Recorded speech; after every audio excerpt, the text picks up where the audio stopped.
بسم اللہ الرحمن الرحیم۔ میرے معزز و محترم دوستو، السلام علیکم۔ دوستو، ایک دیہاتی کو اپنی پالتو گائے سے بہت محبت تھی۔ دن رات اس کو اپنی نگاہوں کے سامنے رکھتا اور ہر دم اس کی دیکھ بھال میں لگا رہتا۔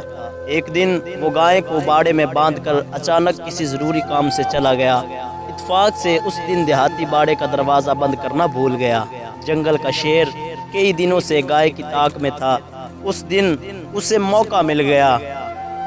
شیر رات کی تاریکی میں دبے پاؤں آیا، باڑے کے اندر گھسا اور گائے کو چیر پھاڑ کر ہڑپ کر گیا۔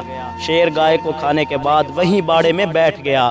دیہاتی رات گئے گھر واپس آیا اور گائے کو دیکھنے کے لیے پہلے سیدھا باڑے میں گیا۔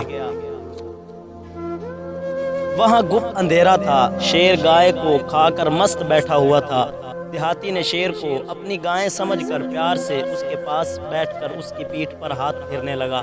دیہاتی کو اگر پتہ چل جاتا کہ وہ جسے اپنی گائے سمجھ کر اس کی پیٹھ پر ہاتھ پھیر رہا ہے وہ آگے بیٹھا ہوا جنگل کا بادشاہ شیر ہے تو مارے دہشت کے اس کا جگر پھٹ جاتا اور دل خون ہو جاتا۔